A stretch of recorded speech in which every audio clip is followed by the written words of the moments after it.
अस्सलाम वालेकुम, welcome to my channel KH online academy. तो स्टूडेंट्स, हमारा चैप्टर नंबर 2 का आज थर्ड लेक्चर है।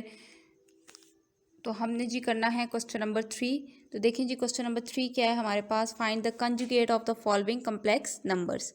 मैं फिर आप लोगों से गुजारिश करती चलूँ कि चैप्टर नंबर 2 में हमारे पास यूज़ होने वाले तकरीबन तमाम कॉन्सेप्ट्स मैंने अपने लेक्चर नंबर 1 में, चैप्टर नंबर 2 के लेक्चर नंबर 1 में जो है वो डिस्कस कर लिए हैं। तो आपसे गुजारिश है कि ये वाला लेक्चर सुनने से पहले आप उसको देख लें ताकि इस लेक्चर को समझने में आपके लिए मज़ीद आसानी हो। तो चलें जी, आज हमने क्वेश्चन नंबर 3 करना है। क्वेश्चन नंबर 3 है जी हमारे पास, find the conjugate of the following complex numbers. Question number 3 है जी, find the conjugate of the following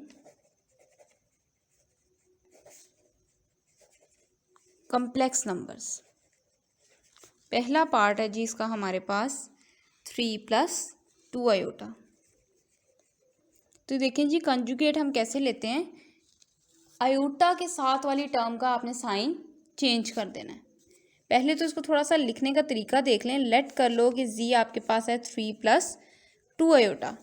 तो कंजुगेट लेना है आपने। कंजुगेट को हम किससे डिनोट करते हैं? बार से। ठीक है जी, बार लगा दें। जब आपने बार अप्लाई कर दी तो आपका साइन सिर्फ किसका चेंज होना है? इमेजिनरी पार्ट का। ये इमेजिनरी पार्ट है, इसका साइन चेंज होना है। ये मेरे पास है कंजुगेट। 3 + 2 आयोटा का कंजुगेट क्या है? 3 - 2 आयोटा। ठीक है जी, कंजुगेट लेने के लिए हम क्या करते हैं कि जो भी हमारे पास इमेजिनरी पार्ट इन्वॉल्व है उसका आपने सिर्फ साइन चेंज कर देना, बाकी आपके पास रियल पार्ट वैसे ही आ जाता है। तो जी देखें, पार्ट नंबर 2 है -1 + 2 आयोटा। तो इसका आपने जब कंजुगेट लेना है तो कैसे लेना है? -1 + 2 आयोटा। लेट कर लिया कि जी हमारे पास इक्वल है -1 + 2 आयोटा के। तो जब हम इसका कंजुगेट लेंगे तो जी दोनों तरफ बार अप्लाई हो जाएगा। बार अप्लाई करने का हरगिज़ ये मतलब नहीं है कि आप इसका साइन भी चेंज कर दें। कंजुगेट कम्प्लेक्स नंबर का क्या होता है कि आपने सिर्फ आयोटा वाली अपनी इमेजिनरी पार्ट का साइन चेंज करना है। तो इमेजिनरी पार्ट मेरे पास 2 आयोटा है, इसका साइन जब चेंज करूँगी तो ये -2 आयोटा हो जाएगा। ठीक है जी। इसी तरह आपका पार्ट नंबर 3 है, इसका कंजुगेट लेंगे हम तो हमारे पास क्या आ जाएगा? 5 + 3 आयोटा। पार्ट नंबर 4 देखते हैं। पार्ट नंबर 4 है जी आपके पास 4। पार्ट नंबर 4 है जी हमारे पास 4। लेट जी हमारे पास दिया हुआ 4। अब देखें, आपका इमेजिनरी पार्ट नहीं लिखा हुआ। लेक्चर नंबर 1 में मैंने आपको बताया कि every real number is a complex number with 0 as its imaginary part. हर रियल नंबर को मैं कम्प्लेक्स नंबर की शक्ल में लिख सकती हूँ जबकि उसका इमेजिनरी पार्ट क्या होगा? 0। यहाँ पे सिर्फ रियल पार्ट दिया हुआ है, आयोटा वाली मेरे पास कोई भी टर्म शामिल नहीं है। इसका मतलब मेरी जो इमेजिनरी पार्ट है वो यहाँ पे क्या है? 0। तो चलें जी, इसका आप बार ले लें। बार लिया आपने तो आपने किसका साइन चेंज करना है? अपने इमेजिनरी पार्ट का। ठीक है, 0 को आयोटा से मल्टीप्लाई किया 0, तो जी बार आपके पास क्या आ गया? 4। तो याद रखें, रियल नंबर सेल्फ कंजुगेट होते हैं। सेल्फ कंजुगेट मतलब उनका कंजुगेट वही होता है। 4 का कंजुगेट क्या होगा? 4 ही होगा। ठीक है, real numbers are self conjugate, are self conjugate. ये बात बहुत इंपॉर्टेंट है, इसको आप लोगों ने लाजमी याद रखना है। पार्ट नंबर 5 है जी -3 आयोटा। -3 आयोटा। आप देखें जी, ये मेरे पास लेट कर लें जी है जी -3 आयोटा। तो आपका रियल पार्ट अब यहाँ मौजूद नहीं है। तो रियल पार्ट जब मौजूद नहीं है तो इसका मतलब रियल पार्ट क्या हो गया? 0। कंजुगेट लेना है तो जी बार अप्लाई कर दिया। बार अप्लाई कर दिया तो आपने क्या करना है जी? अपने इमेजिनरी पार्ट का साइन चेंज करना है। तो इमेजिनरी पार्ट का साइन चेंज कर दें तो आपका जी बार क्या आ गया? 3 आयोटा। ठीक है जी।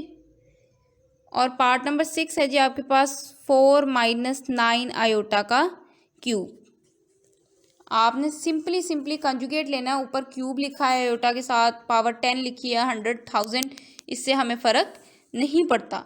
आपने सिर्फ कंजुगेट लेना है। तो कंजुगेट कैसे लेते हैं कि आपके पास जो भी आयोटा वाली टर्म आ रही है उसका साइन चेंज कर देना है। तो इसका कॉन्जुगेट हमारे पास क्या हो जाएगा, 4 + 9 आयोटा की पावर 3। ठीक है जी। तो चलें जी अब हम चलते हैं अपने क्वेश्चन नंबर 4 की तरफ। क्वेश्चन नंबर 4 है जी हमारे पास, find the value of x and y, और ये हमें दिया हुआ है पहला पार्ट। चलें जी लिख लेते हैं इसको हम, find the values of x and y।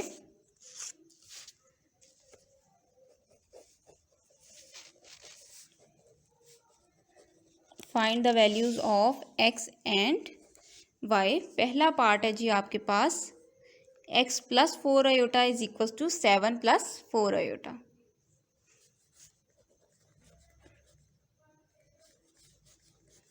ये देखें जी, ये उसने साइन डाल दिया इक्वलिटी का। फिर मैं आपको वाज़ह करती चलूँगी, इसमें मौजूद, इस एक्सरसाइज में मौजूद ऑलमोस्ट तमाम डेफिनेशंस हम अपने लेक्चर नंबर 1 में कवर कर चुके हैं। तो इस लेक्चर को सुनने से पहले मेरी गुजारिश है आप लोगों से कि आप लोग वो लेक्चर लाजमी देखें ताकि ये समझने में आपको मज़ीद आसानी हो। तो देखें जी, दो कम्प्लेक्स नंबर हमने कहा था इक्वल सिर्फ और सिर्फ उस वक्त होते हैं जब उसका रियल पार्ट के बराबर हो और इमेजिनरी पार्ट के बराबर हो। उसने कहा कि आपने एक्स और वाई की वैल्यू फाइंड करनी है। अगर आपको जो उसने कम्प्लेक्स नंबर दिए हैं उसमें वाई शामिल ही नहीं है तो आपने वाई की वैल्यू नहीं निकालनी। ये काम नहीं कर देना कि आप लिख दें जी वाई 0 है, नो, वाई है ही नहीं तो वाई की वैल्यू कैसे निकालनी है। अगर वाई भी शामिल होता फिर हम वाई की भी निकालते। अब हमारे पास वाई शामिल नहीं है, हमने सिर्फ और सिर्फ अपने एक्स की वैल्यू निकालनी। तो कम्प्लेक्स नंबर्स, ये उसने इक्वल का साइन डाल दिया। कम्प्लेक्स नंबर्स हमारे पास इक्वल सिर्फ तब होते हैं जब रियल पार्ट के इक्वल हो और इमेजिनरी पार्ट के इक्वल हो। तो आपको नज़र आ रहा है कि जी ये तो हमारे पास इक्वल है। आपने एक्स की वैल्यू निकालनी है तो इक्वलिटी उसने डाल दी, इसका मतलब रियल पार्ट के इक्वल है। तो यहाँ से मुझे पता लग गया मेरा एक्स क्या आ रहा है, 7, एंड दैट्स ऑल। ठीक है जी।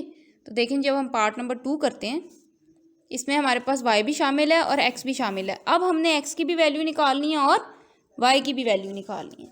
तो पार्ट नंबर 2 है जी हमारे पास 3 + y² into iota is equal to x + 9 iota. तो देखें जी इसको कैसे सॉल्व करेंगे हम। अगेन आपसे कहती चलूँ कि इक्वलिटी उसने डाल दी तो रियल पार्ट के बराबर है, इमेजिनरी पार्ट के बराबर है। ठीक है जी। तो रियल पार्ट के बराबर है, इस हिसाब से आपका 3 किसके बराबर है, x के। इसका मतलब आपका x कितना आ गया, 3। इमेजिनरी पार्ट के बराबर है तो इसका मतलब आपका y² किसके बराबर आ गया, 9 के। यहाँ साथ आयोटा नहीं डाल देना, इस आयोटा का मतलब है कि ये मेरा इमेजिनरी पार्ट है। यहाँ से इमेजिनरी पार्ट मेरा y² है, यहाँ से मेरा इमेजिनरी पार्ट 9 है। तो स्क्वायर ख़त्म करने के लिए जी क्या करेंगे, मुझे y की वैल्यू चाहिए ना, मेरे पास y² है।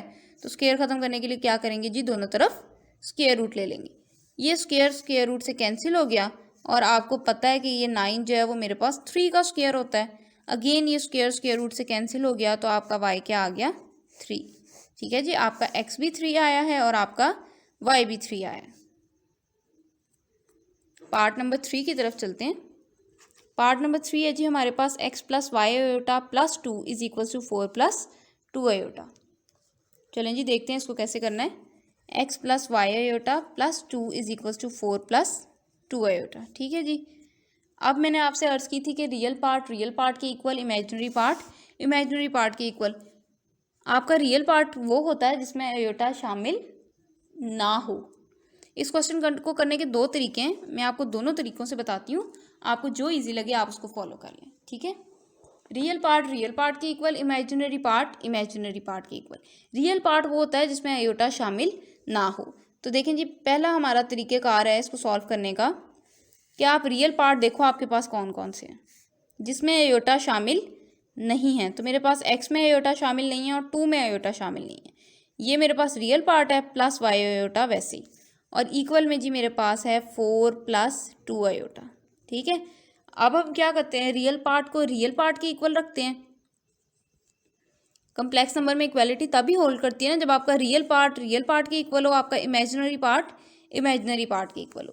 तो रियल पार्ट को रियल पार्ट के इक्वल करेंगे तो यहाँ से रियल पार्ट है x + 2 और यहाँ से मेरे पास रियल पार्ट है 4। तो 2 यहाँ प्लस हो रहा है, इधर आएगा माइनस हो जाएगा। 4 में से 2 माइनस किए 2। कुछ स्टूडेंट्स इसको ऐसे भी लिख देते हैं, यहाँ लिख के बता देती हूँ, वो ऐसे कर देते हैं, 2 यहाँ प्लस हो रहा है, इधर आके माइनस हो गया तो वो कर देते हैं 2 - 4। नंबर से पहले उसका साइन होता है 4 के साथ तो आपके पास साइन जी प्लस का है, 2 के साथ साइन माइनस का आना है। अगर आप 2 को भी पहले लिख रहे हैं तो -2 लिखना है, ठीक है जी। x वैसे ही 4 वैसे ही, 2 यहाँ प्लस हो रहा था इधर आया माइनस हो गया, 4 में से 2 माइनस किया 2। रियल पार्ट हमने कंपेयर कर लिया। अब क्योंकि इक्वलिटी है तो हमारा इमेजिनरी पार्ट भी इमेजिनरी पार्ट के इक्वल है, तो यहाँ से हमारा y किसके बराबर आ गया जी 2 के। अब देखें ये मेथड 1 था, अब देखें जी मेथड 2 क्या है। मेथड 2 ये है कि यहाँ आप x + y आयोटा रहने दें, इस 2 को दूसरी तरफ ले जाएं, x + y आयोटा इधर ही रहने दें। यहाँ पे मेरे पास है जी 4 + 2 आयोटा, इसको भी ऐसे ही रहने दें। ये 2 यहाँ प्लस हो रहा है, इसको यहाँ ला के माइनस कर दें। अब देखें जी इस 2 आयोटा में से तो 2 नहीं निकल सकता, बिल्कुल वैसे ही जैसे आप 3x में से 4y माइनस नहीं कर सकते, ठीक है जी। इसी तरह 2 आयोटा में से 2 नहीं माइनस हो सकता, लेकिन 4 में से तो 2 माइनस हो सकता है। 4 में से 2 माइनस किया 2, साइन आता है बड़ी वैल्यू का, बड़ी मेरे पास 4 है, 4 के साथ प्लस है तो यहाँ क्या आ जाएगा प्लस 2 आयोटा साथ वैसे ही। और यहाँ पे जी मेरे पास है x + y आयोटा। अब क्योंकि उसने कह दिया कि आपके पास इक्वेलिटी होल्ड कर रही है, तो इसका मतलब रियल पार्ट के इक्वल है और राइट साइड और लेफ्ट साइड का इमेजिनरी पार्ट के इक्वल है। तो यहाँ से भी y हमारा क्या आ गया 2, x भी 2 y भी 2। तो आप देखें दोनों तरह से आपके आंसर्स सेम आए हैं, तो आपको जो मेथड ईजी लगे आप वो अप्लाई कर सकते हैं, ठीक है जी। अब हम चलते हैं अपने क्वेश्चन नंबर 4 के लास्ट पार्ट की तरफ। तो देखते हैं जी ये लास्ट पार्ट हमारा क्या है। x + xy iota is equal to 2 + 4 iota, ठीक है जी। इक्वेलिटी उसने डाल दी, इसका मतलब है रियल पार्ट के इक्वल है, इमेजिनरी पार्ट के इक्वल है। तो रियल पार्ट के इक्वल है, यहाँ से इसका मतलब हमारा x किसके बराबर आ गया 2 के। x की तो हमें वैल्यू मिल गई, अब हमने निकालनी है y की वैल्यू, ठीक है जी। दूसरी चीज़ हमारे पास है कि जी हमारा इमेजिनरी पार्ट भी फिर इमेजिनरी पार्ट के इक्वल है, अगर उसने इक्वल डाल दिया तो इसका मतलब कि हमारा एक्स वाई किसके इक्वल आ गया 4 के। अब देखें जी आप x की वैल्यू निकाल चुके हैं, x की वैल्यू आपके पास क्या है 2, यहाँ x की जगह पुट कर दें, ठीक है। x की वैल्यू यहाँ से मुझे मिल गई, यहाँ पुट कर दें 2y = 4। अब मुझे वैल्यू चाहिए y की, x की तो मैं निकाल चुकी हूँ, इस y को आप इधर ही रहने दें। ये 2 यहाँ मल्टीप्लाई हो रहा है, इधर आएगा तो डिवाइड हो जाएगा, 2 1s are 2, 2 2s are 4। तो y की वैल्यू भी आपके पास क्या आ गई 2। तो जी यहाँ तक हमारा क्वेश्चन नंबर 4 कंप्लीट हो गया है। होप सो कि आपको समझ आ गई होगी।